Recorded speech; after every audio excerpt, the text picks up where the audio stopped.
Hello students, I am back again with my new video on Kings and Chronicles, the Mughal Court. So I have made some previous videos about the Vijayanagara kingdom, and if you want you can go and check those videos. So now let's begin with the Mughals and their empire. So the Mughals, the term Mughal is derived from Mongol, from the word Mongol, because the Mughals were related to the Mongolian ruler Genghis Khan from their maternal side, that is, from their mother's side. They were related to the Mongolian ruler Genghis Khan.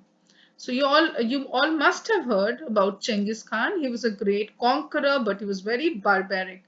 And the Mughals, they did not want themselves to be associated with the Mongols, because they also thought about them as being barbaric herds, and they preferred to call themselves Timurids, or the descendants of Timur. He was the ruler, he was a Turkish ruler, and he was related to the Mughals from their paternal side, that is, from their father's side. And from the maternal side, they were related to Genghis Khan. So this is about the history, a little bit about the history of the Mughals and about uh, their ancestors, you can say. So now let's begin with the first emperor, Mughal emperor. His name was Zahiruddin Babur. Zahiruddin Babur had come to India in 1526, and he ruled till 1530. But before that, he was driven out of his Central Asian homeland of Fargana. There's a small place, Fargana, which is in present day Uzbekistan. So he was driven out of that region, and then he was forced to move to Kabul, which is in Afghanistan, as you all know. But he was continuously in search of territories and resources, because he had a large army and he had to pay them, so he needed resources and he needed a permanent territory to rule. So he decided to move towards India, and that is why in 1526 he entered the Indian subcontinent, and he established himself as an emperor over there, and he ruled till 1530. Now his son was Nasiruddin Humayun. These names are really important. How was Babur also called? You have to say Zahiruddin Babur. And Humayun was also addressed as Nasiruddin Humayun. So he ruled from 1530 to 40, and then again from 55 to 56. So you see a break over here in his the ruling period. You can see a break over here. This is because of the fact that he lost his empire to the Afghan leader Sher Shah Suri, and he was driven to exile. He was driven into exile by Sher Shah Suri, and he took refuge in the kingdom of the Safavids. Safavids were the rulers of Persia. They were big rulers of Persia, that is present day Iran. So he took refuge over there, and finally he gathered his army again, and he decided once again to enter the Indian territory. Now, in 1555, he again entered the Indian continent, and he defeated the Surs, and Sher Shah Suri was killed. And he again managed to re-establish his empire. But unfortunately, Nasiruddin Humayun, he died next year, that is in 1556. So he couldn't rule for long. After that, his son Jalaluddin Akbar, who was still young, he came to power in 1556. But he became one of the biggest rulers of the Mughal dynasty. And it was because he not only expanded the empire, but he also consolidated it. So expansion is not just enough. You need to consolidate it also. So just as like in my previous video, I had told about Krishnadevaraya, how he had not only expanded the Vijayanagara kingdom, but he also consolidated it. In the same manner, Jalaluddin Akbar, he also expanded the empire from, say, Kashmir to Kabul. He also conquered Gujarat, even Bengal came under his rule. So it was a vast empire. But there was unparalleled peace and prosperity in his empire. So he is considered as one of the biggest rulers of the Mughal period. And he ruled till 1605. So he extended the empire to the Hindu Kush mountains. Hindu Kush mountains kahan pe hai ye? It is in present day Afghanistan region. So the empire काफी दूर तक फैला हुआ था till the Hindu Kush mountains. And he checked the expansion plans. जो वो Uzbeks थे, जो रूलर्स थे वहां के तुरान के, सेंट्रल एशिया के, वो भी इंडिया में अपना धीरे धीरे अपने आप को एस्टैब्लिश करना चाह रहे थे, तो उनको भी रोका. किसने रोका? जलालुद्दीन अकबर ने.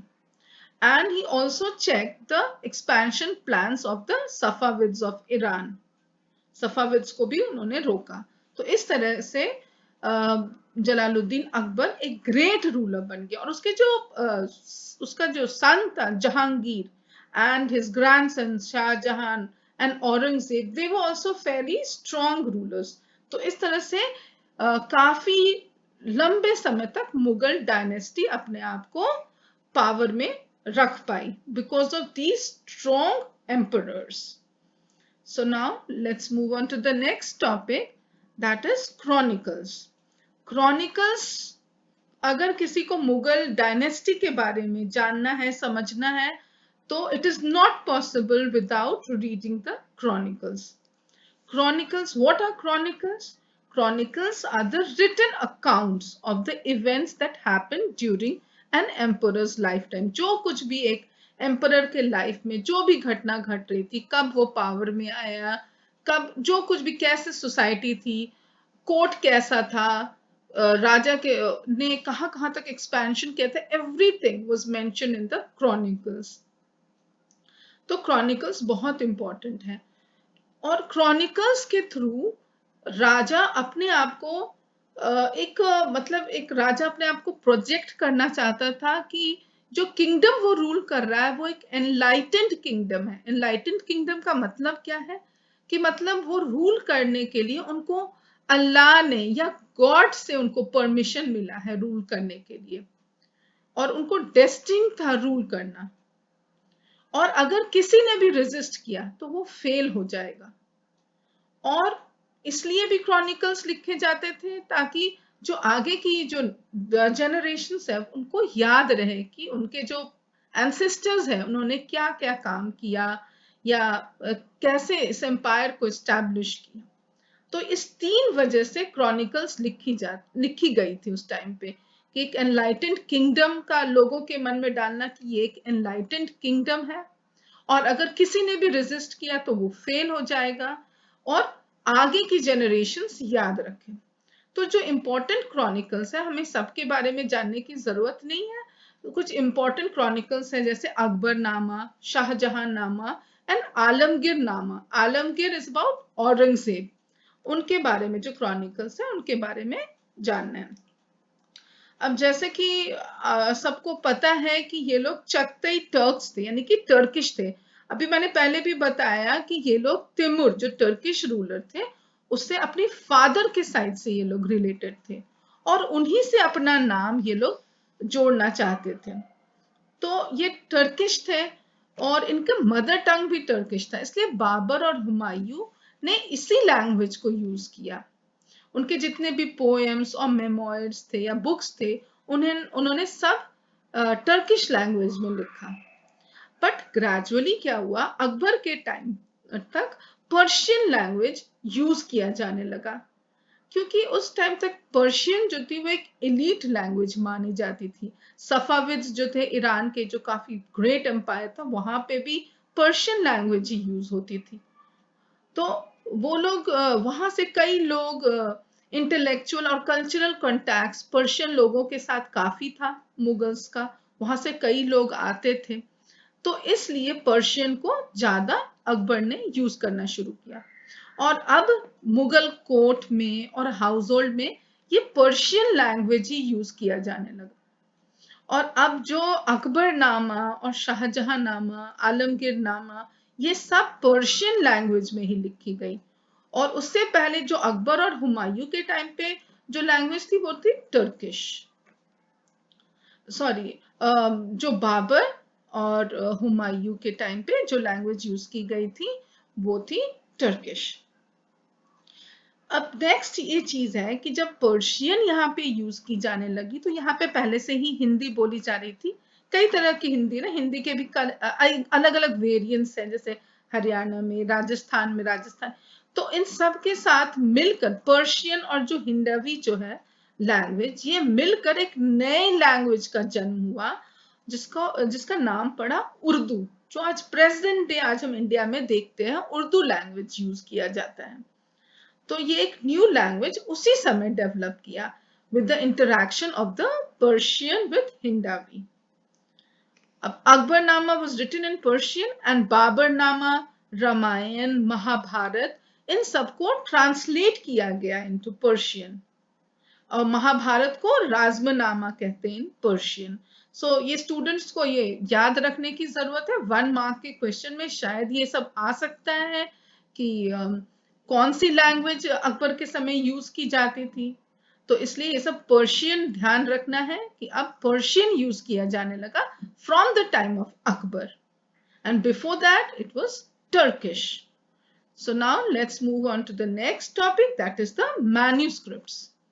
अब मैन्यूस्क्रिप्ट्स क्या थे? ये हैंड रिटन बुक्स थे, क्योंकि जो भी बुक्स लिखी गई, जो भी क्रॉनिकल्स लिखी गई, वो सारी हाथों से लिखी जाती थी। लोग इसको बैठ के लिखते थे।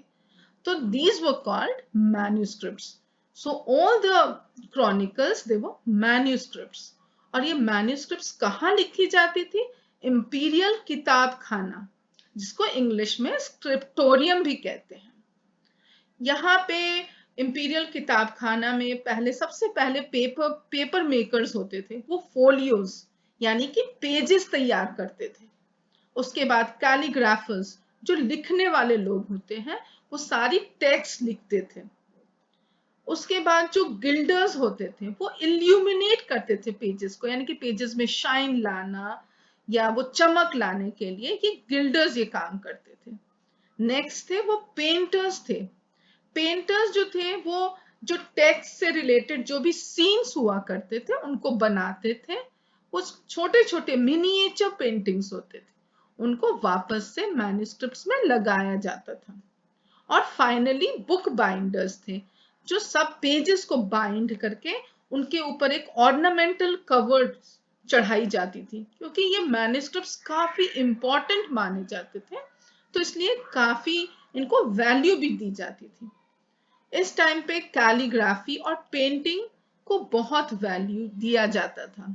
और अकबर का एक फेवरेट स्टाइल ऑफ राइटिंग था। लिखने के तो कई तरीके थे, लेकिन जो अकबर का जो फेवरेट स्टाइल था ऑफ राइटिंग, उसको कहते थे नश्तलिक। ये काफी इंपॉर्टेंट है।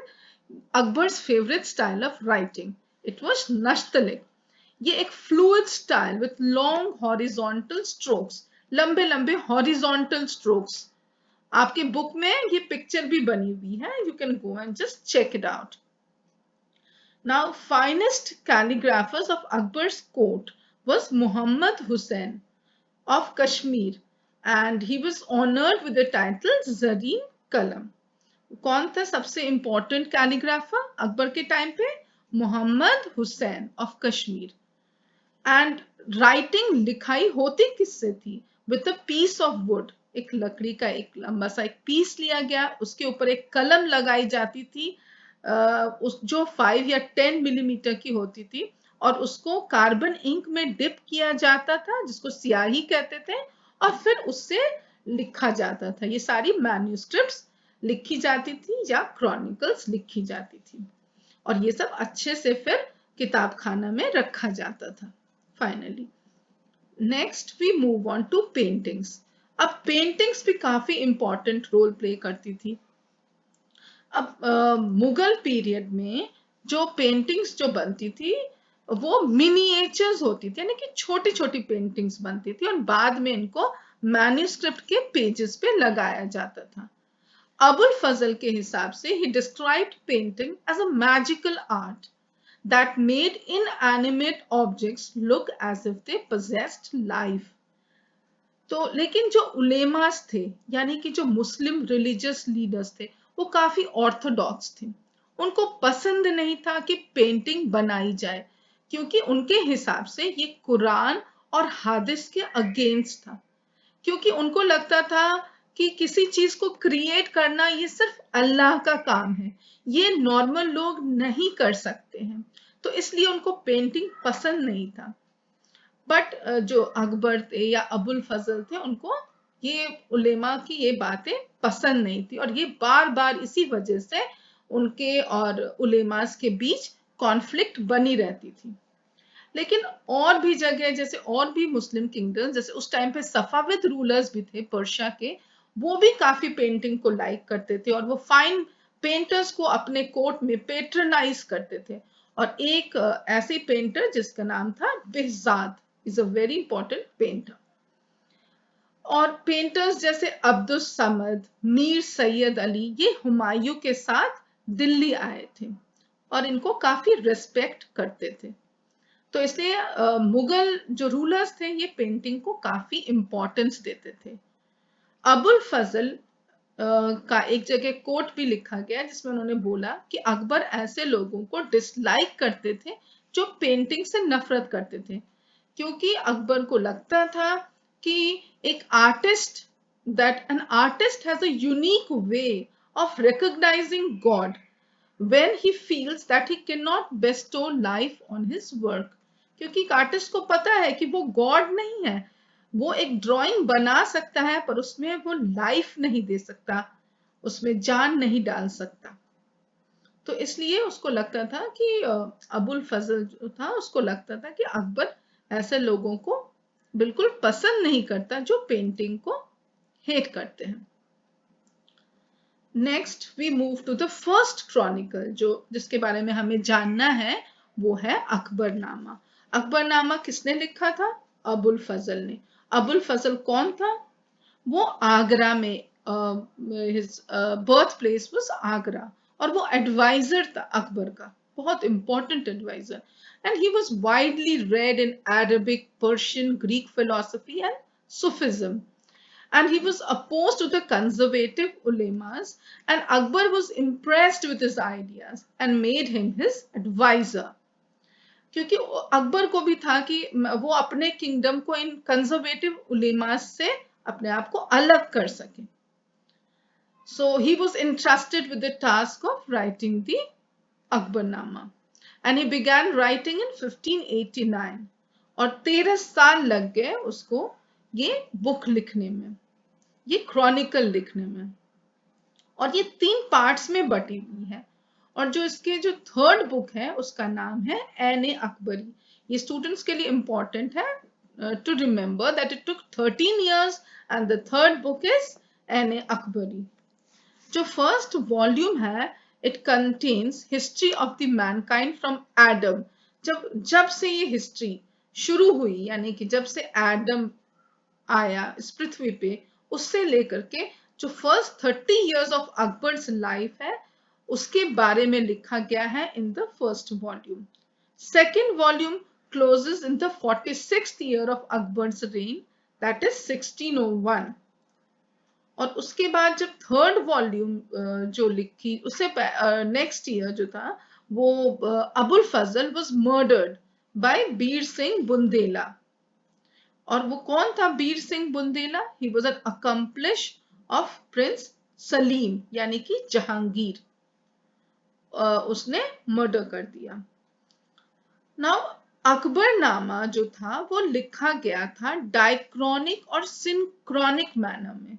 स्टूडेंट्स को शायद ये टर्म सुनने में ज्यादा डिफिकल्ट लगे, बट दिस इज नथिंग। डाइक्रॉनिक होता है कि जब हम इवेंट्स को एक क्रोनोलॉजिकल ऑर्डर में लिखते हैं, यानी कि सपोज कीजिए कि अकबर, उसका बर्थ कब हुआ, वो राजगद्दी पे कब बैठा, उसने कौन सा एरिया कब जीता, उसकी शादी कब हुई, या इस तरह के जो फैक्ट्स हैं उनको एक क्रोनोलॉजिकल ऑर्डर में लिखना, that is diachronic. And synchronic manner इसकी जब हम एक पॉइंट ऑफ टाइम पे, मान लो अकबर के लाइफ के टाइम पे, मान लो सोसाइटी कैसी थी, उनका एम्पायर कहाँ तक फैला हुआ था, उनके हाउस होल्ड में क्या चल रहा था, उस टाइम पे एडमिनिस्ट्रेशन कैसी थी, ये सब चीजों के बारे में, but not in a chronological order, तो उसको कहते हैं सिंक्रोनिक। तो ये है डायक्रॉनिक और सिंक्रोनिक में डिफरेंस। तो अकबरनामा में ये दोनों तरह के पैटर्न से ये लिखा गया था। अब जो ऐन अकबरी जो थर्ड बुक है, इसमें ये बताया गया है कि कैसे मुगल एम्पायर जो था उसमें डाइवर्स पॉपुलेशन था, मतलब उसमें ना सिर्फ मुस्लिम्स थे but Hindus, Jain, Buddhist, other religion, सब सारे लोग वहां पे रहते थे। एंड ये बहुत ही ऑर्डिनेट स्टाइल में लिखा गया था बाय अबुल फजल। ठीक है, now next we move on to the Badshahnama. Akbarnama Akbar के बारे में, बादशाह नामा शाहजहां के बारे में लिखा गया था। अब इसके ऑथर कौन थे? Abdul Hamid Lahori, and it's again written in 3 volumes. Volumes को पर्शियन में क्या कहते हैं? दफ्तर्स। और हर एक वॉल्यूम 10 ईयर्स का था, 10 लूनर ईयर्स का था।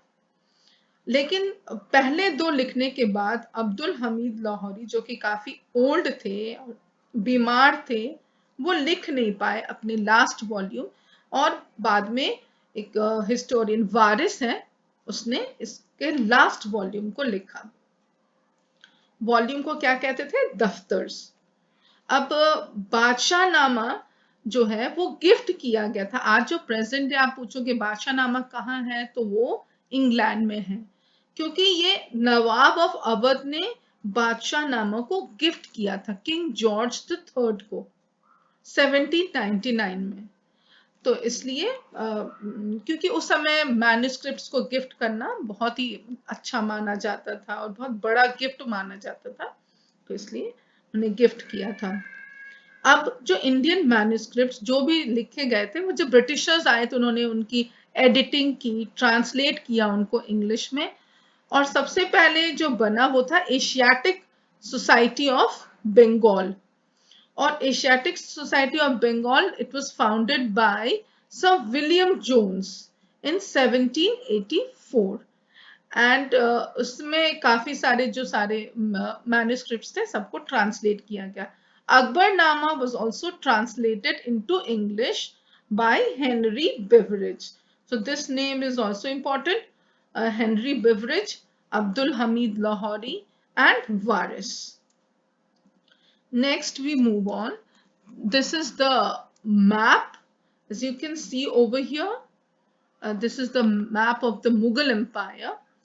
So first of all, आपको देखना है कि बाबर यहाँ काबुल पे रूल कर रहा था, और 1526 में वो यहाँ इंडस रिवर को क्रॉस करके वो इंडिया आ गया, और यहाँ पे उसने आगरा में अपना कैपिटल बनाया, और उसने इब्राहिम लोदी को हरा दिया फर्स्ट बैटल ऑफ पानीपत में, और पूरा एम्पायर, ये जो आप ग्रे एरिया देख रहे हैं, ये पूरा ये बाबर का एरिया था। ये उसके बाद हुमायूं भी रूल करा, लेकिन बाद में शेरशाह सूरी से हार गया और उसको वापस जाना पड़ा। फिर वो 55-56 में आया, और वापस से फिर ये यही टेरिटरी जो ग्रे एरिया आप देख रहे हैं, ये उन दोनों की टेरिटरी है, बाबर और हुमायूं की। नेक्स्ट अकबर आया, because he was the greatest ruler. उसने काफी एक्सपेंशन किया, उसने राजपूत्स को अपने अंडर में लिया, उनको अपना मनसबदार बना लिया, एक्सेप्ट फॉर मेवाड़, जो राणा प्रताप का जो किंगडम था, उसको छोड़ के बाकी almost whole of Rajputana came under his control. और फिर उसने यहाँ पे कश्मीर भी जीत लिया, यहाँ बंगाल भी जीत लिया, तो काफी एरिया उसके कंट्रोल में आ गया। नेक्स्ट औरंगजेब भी काफी एरिया उसने जीत लिया, यहाँ पे आप देख सकते हैं ये एरिया भी औरंगजेब के कंट्रोल में आ गया। और ये जो मुगल एम्पायर है, इसमें जो कैपिटल था सबसे पहले आगरा था, फिर ये उसके बाद अकबर के समय फतेहपुर सीकरी जो आगरा के पास था वहां पे उसने बना लिया अपना कैपिटल। फिर शाहजहां के टाइम पे ये दिल्ली भी चला गया। तो इसलिए कैपिटल दिल्ली, आगरा, फतेहपुर सीकरी और लाहौर ये भी बना ये कैपिटल। तो ये सारा कुछ स्टूडेंट्स को थोड़ा ध्यान में रखना है when you study about the Mughal period. Now, last of all, now let's conclude this, the whole thing. So let's do a summary with some of the keywords. जो सबसे पहले मुगल्स का ये जो नाम पड़ा वो किन से पड़ा? मंगोल से, क्योंकि वो चेंगिस खान से रिलेटेड थे from the maternal side, mother के साइड से। तिमूर से रिलेटेड थे फ्रॉम द पैटर्नल साइड। सबसे first ruler Zahiruddin Babur, he came to India in 1526. His son was Nasiruddin Humayun, but he was defeated by Sher Shah Suri, and then he again came back in 55 and died the next year in 56. His son Jalaluddin Akbar, he was the greatest ruler. अब यहाँ पे Mughal period में chronicles लिखे जाते थे। Chronicles सब hand written थे, इसलिए उनको मैन्युस्क्रिप्ट्स कहा जाता था। और ये कहाँ बनता था? किताब खाना में। और किताब खाना में जो कैलीग्राफर्स को काफी इंपॉर्टेंस दी जाती थी। उनमें से एक कैलीग्राफर जो अकबर के टाइम पे था उसका नाम था मोहम्मद हुसैन, और उनकी स्टाइल ऑफ राइटिंग थी नश्तलिक। अबुल फजल ने जो क्रॉनिकल लिखा है उसका नाम है अकबरनामा। और इसमें जो थर्ड बुक थी उसका नाम था ऐने अकबरी। जो बादशाह नामा है वो शाहजहां के बारे में लिखा गया है उसमें, और उसके राइटर हैं अब्दुल हमीद लाहौरी। पर उन्होंने दो ही वॉल्यूम लिख पाए, थर्ड वॉल्यूम लिखा वारिस ने।